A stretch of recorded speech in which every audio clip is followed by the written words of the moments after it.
আসসালামু আলাইকুম। আশা করি সবাই ভালো আছেন। আজ আমরা রান্না করব বট বা ভুড়ি, যে যেটাতে পরিচিত। প্রথমে কড়াইতে তেল দিয়ে দিব। তেল দিয়ে দারচিনি, এলাচ, তেজপাতা দিয়ে পেঁয়াজটাও দিয়ে দেবো। পেঁয়াজের পরিমাণটা আমার অনেক বেশি দিতে হয়েছে, কারণ আমার বটটা অনেক বেশি ছিল। এখন পেঁয়াজটা হালকা লাল করে ভেজে নিব।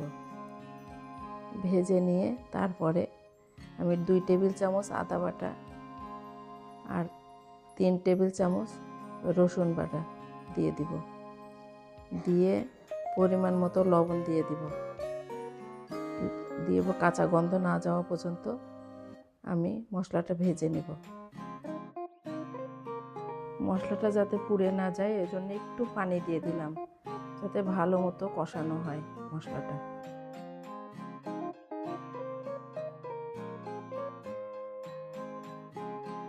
এরপর আমি দিয়ে দেব ধনের গুঁড়া 2 চা চামচ, জিরার গুঁড়া 2 চা চামচ, আর শুকনো মরিচের গুঁড়া দিয়ে দেব 3 চা চামচ, আর হলুদের গুঁড়া দেব 2 চা চামচ।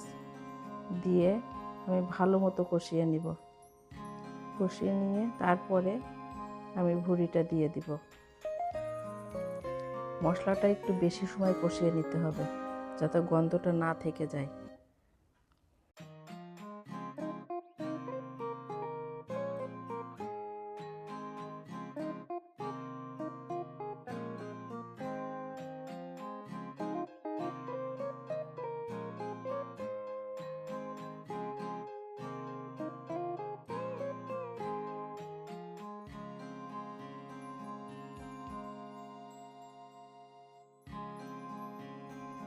এখন আমি ভুড়িটা দিয়ে দিব। ভুড়িটা দিয়ে ভালো মতো নাড়াচাড়া করে মশলাটা মিশিয়ে দিতে হবে। দিয়ে আমি ঢেকে দিব। ঢেকে দিয়ে ভালো মতো ভুড়িটা কষাবো। আমি ভুড়িতে আলু দিব, কিন্তু পুরা ভুড়িতে আলু দিব না, অর্ধেকটা তুলে রেখে আলু দেবো। সেটা আপনাদের সাথে শেয়ার করব। আমি প্রথমে ভুড়িটা রান্নাটাই দেখিয়ে নিব, তারপরে আলুটা আমি আলাদা ভেজে তারপরে দিব, সেটাও আপনাদের সাথে দেখাবো।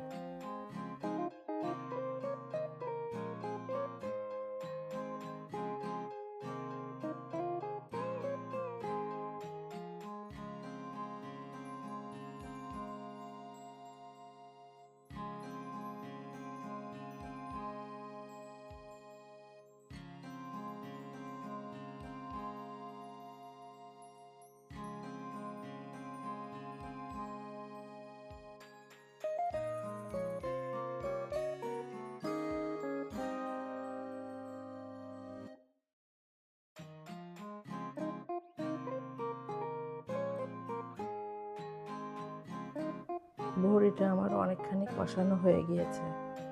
এরপরে আমি আর একটু কষিয়ে পানি দেব।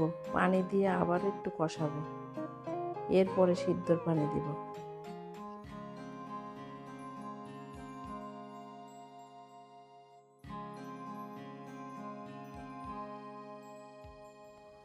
আমার রান্নাগুলো আপনাদের কাছে কেমন লাগে অবশ্যই কমেন্ট করে আমাকে জানাবেন।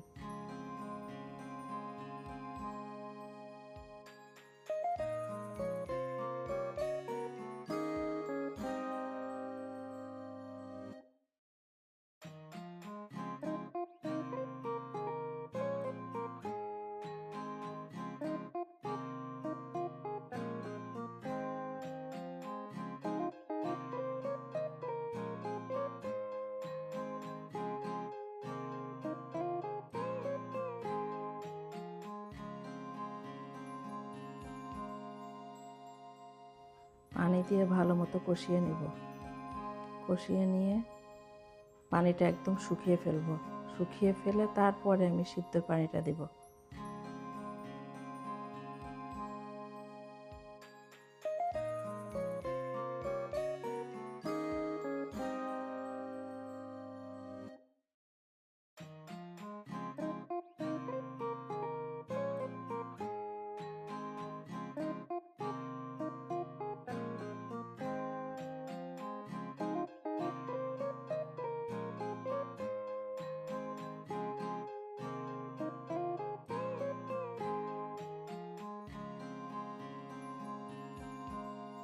এখন আমি সিদ্ধর পানিটা দিয়ে দিলাম।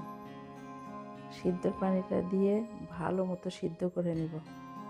সিদ্ধটা হয়ে গেলে তখন আমি জিরা, এলাচ, দারচিনি একসাথে করে ভেজে রেখেছি, ওটা গুঁড়া করে আমি দিয়ে দেব ভুঁড়িটার মধ্যে, দিয়ে একদম শুকনো করে নামিয়ে নেব।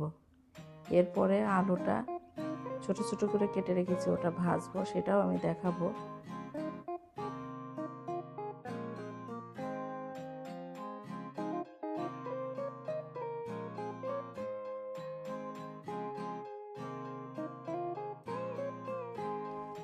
ভুঁড়িটা রান্না করতে অনেক সময় লাগে, তাই ভিডিওটা আমার একটু বড় হয়ে গিয়েছে।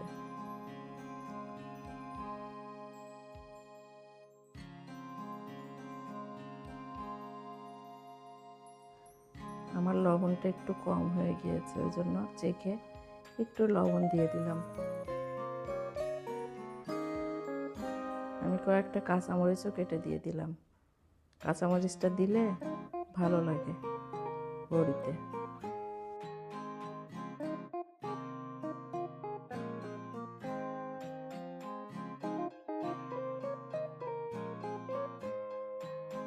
ঢেকে দিয়ে দিয়ে রান্না করতে হবে, যাতে তাড়াতাড়ি ভুঁড়িটা সিদ্ধ হয়ে যায়।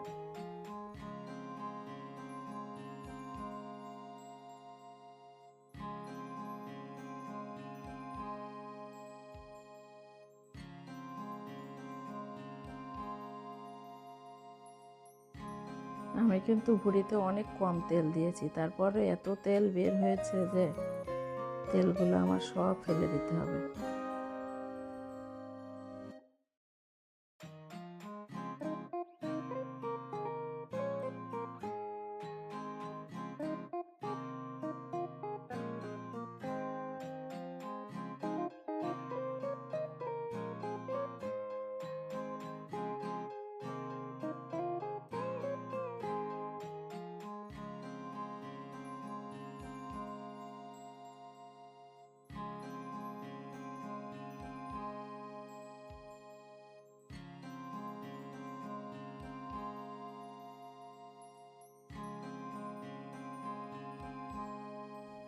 আমার ভুঁড়ির পানিটা অনেকখানি কমে আসছে, আর কিছুক্ষণের মধ্যে শুকিয়ে যাবে।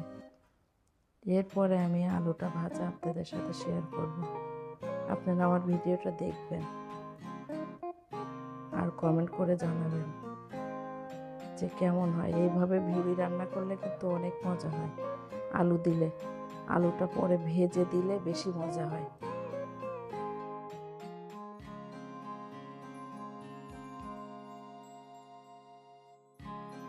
আমি এখন ভাজা মশলাটা দিয়ে দিব।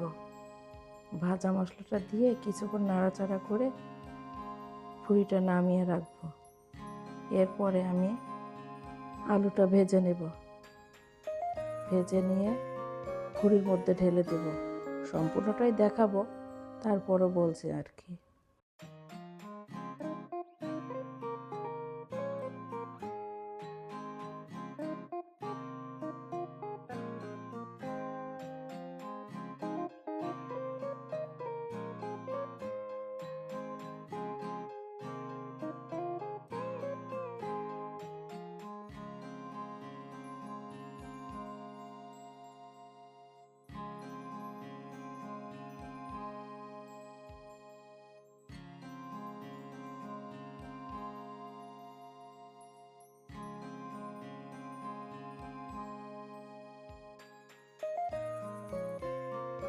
আমার ভুঁড়ি রান্নাটা পুরোপুরি শেষ।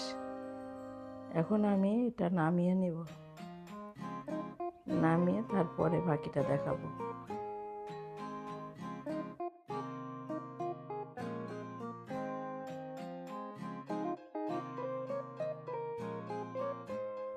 আমি ইন্ডাকশনে একটা লোহার কড়াই বসিয়ে দিয়েছি। প্রথমে তেল দেব, দিয়ে তেলের মধ্যে জিরা দিয়ে দিব। জিরা দিয়ে শুকনো মরিচ, কাঁচা মরিচ আর রসুন, পেঁয়াজ দিয়ে ভালো মতো ভেজে নেব। ভেজে নিয়ে একটু লবণও দিতে হবে, যেহেতু আলুটা যাবে। লবণটা আমি পরিমাণ মতো দিয়েছি। এরপরে ভালো মতো পেঁয়াজটা ভেজে আমি আলুটা ঢেলে দিব। পেঁয়াজটা একটু ভালো মতো ভেজে নেব, তারপরে আলুটা দেব।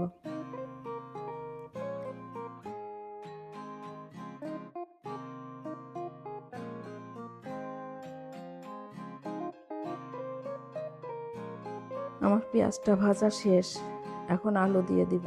আলু দিয়ে একটু হলুদের গুঁড়া দিতে হবে, 1/2 চা চামচ হলুদের গুঁড়া দিয়ে দিব। দিয়ে আলুটা একদম ভাজা ভাজা করে নিতে হবে, সিঙ্গাড়ার আলুর মতো ভাজা ভাজা করে নিতে হবে।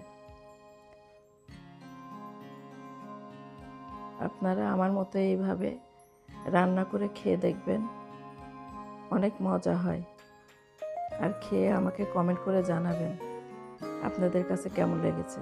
আমার কাছে তো অনেক মজা লাগে।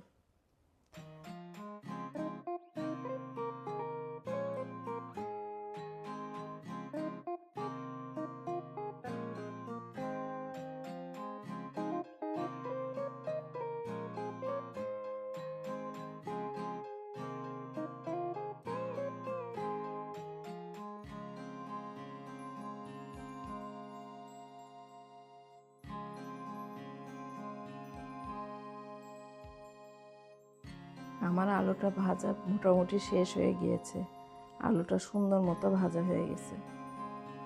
এখন আমি ভুঁড়ির মধ্যে এটা ঢেলে দিব। আমি ভুঁড়িটা অর্ধেকটা তুলে রেখেছি, এখন আমি আলুটা ঢেলে দেব। ঢেলে দিয়ে কিছুক্ষণ রান্না করলেই আমার ভুঁড়িটা রান্না শেষ হয়ে যাবে। এইভাবে আপনারা অবশ্যই রান্না করে খেয়ে দেখবেন। আর আমার ভিডিওটা যদি আপনাদের কাছে ভালো লাগে অবশ্যই আমার সাথে থাকবেন, লাইক শেয়ার সাবস্ক্রাইব করে আমার পাশে অবশ্যই থাকবেন।